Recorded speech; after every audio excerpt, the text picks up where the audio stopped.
Mga idol, totoo nga ba na mangyayari na ang pinakahihintay ng lahat na magkaroon ng flying car katulad ng sa palabas ng Back to the Future?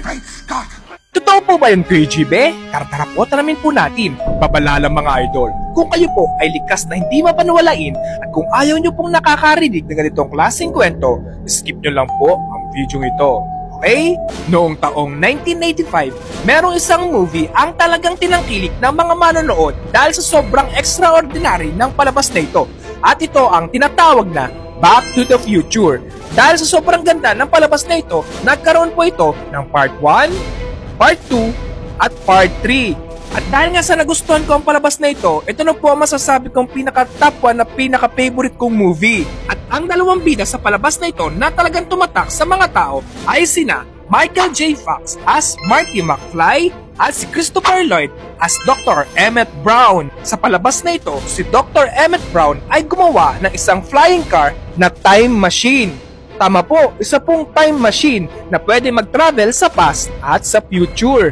At ito po yung flying car na ginawa ni Dr. Emmett Brown. Yan mga idol, ang tawag po dyan ay DeLorean. Sikat na model po yan nung taong 1980s hanggang 1983. Yan po yung, ang pinto po niyan ay yung bumubuka na parang pakpak mga idol. Tapos kinonvert po yan ni Dr. Emmett Brown as a time machine. At alam niyo ba mga idol, meron pong nagtatrending ngayon na video na kung saan magkakaroon na daw po ng first ever flying car dito sa mundo natin. Siya si Jim Duchovny, ang CEO ng Aleph Aeronautics. Siya ay kilalang-kilala sa paggawa ng mga advanced technology pagdating sa mga sasakyan, lalo na sa mga flying cars. Ay mga idol, meron po kasi yung papanood na video na kung saan tinetesting po nila ang kanilang imbensyon na flying car.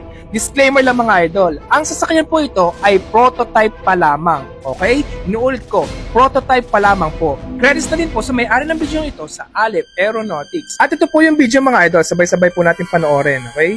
Yan. Flying car. Uy, nalipad nga naman. Bangis. Grabe. Para siyang de-remote lang, no? Siguro nga, de-remote pa lang to kasi prototype pa lang naman eh. Grabe, posible nga pala mangyari to sa future, no? Uy, bangis. Siguro, iwas traffic ng mga idol kung sakali mang maipasa to sa merkado. Uy. Grabe. Sana nga magkaroon ng ganito sa Pilipinas. Wow, grabe mga idol. Galing. Ayon nga po sa CEO ng Aleph Aeronautics na si Jim Duchovny, baka next year na po, 2026, sisimulan ang production ng mga flying cars. Woo, exciting! At ayon nga din po kay Jim Duchovny na i-expect nyo na mahal po ang presyo ng flying cars. At dahil hindi naman po biro yung mga materyales na gagamitin dito, talagang napaka-advanced technology na po. Grabe mga idol, no? Parang kailan lang nanonood lang po tayo ng Back to the Future na movie. Pero ngayon, mangyayari na. Sa time natin, sa generation natin, mangyayari na. At posible na nga po magkaroon ng lumilipad na sasakyan sa ating generation. Exciting! At bumukas yun. Sabi din po ng CEO ng Aleph Aeronautics na pag nagkataon daw po na maipasa na po ito sa merkado, talaga pong iwas traffic na po kapag nagkaroon po tayo ng flying cars. Okay? Makakaiwas na tayo ng traffic dito mga idol sa Pilipinas pag nagkaroon tayo ng flying cars. Eh ang tanong, sino kaya ang pinakaunang tao o Pilipino ang magkakaroon ng flying cars sa tingin nyo mga idol? Sino?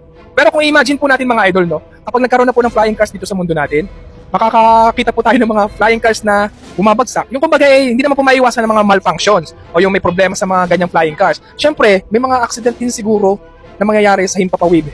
Yun na nga po isa sa pagbagsak ng mga flying cars. No, parang makakakita ka ng mga bumabagsak na flying cars. Siguro lalagyan nila ng solusyon about doon. Siguro lalagyan ng parachute para hindi ganun kalakas ang bagsak. Hindi ka mga idol. Basta kung ako sa inyo mga idol, kung hindi nyo pa po napapanood ang palabas na Back to the Future movie, panoorin nyo na po. Promise, napakaganda po ng movie na yan. Yung Part 1, Part 2, Part 3. Hindi kayo magsisisi. At yan na nga po ang pinaka-favorite ko para sa akin, na pinaka-favorite kong palabas at all times. Yung Back to the Future. Kahit siya pa ulit-ulitin ko panoorin, hindi ako magsasawa mga idol. Pero, kung kayo po ang tatanungin ko mga idol, gusto mo bang magkaroon ng flying cars dito sa Pilipinas? Kayo po ba mga idol, napanood nyo na po ba ang palabas na Back to the Future? Anong oras nyo po napanood ang video ito? Comment nyo nga po sa comment section at ishare nyo na po ang video ito sa mga friends nyo para mapanood din po nila na meron pong video ngayon ang nagtatrending na kung saan magkakaroon na daw ng first ever flying car dito sa ating henerasyon. Woo! Exciting! Cute!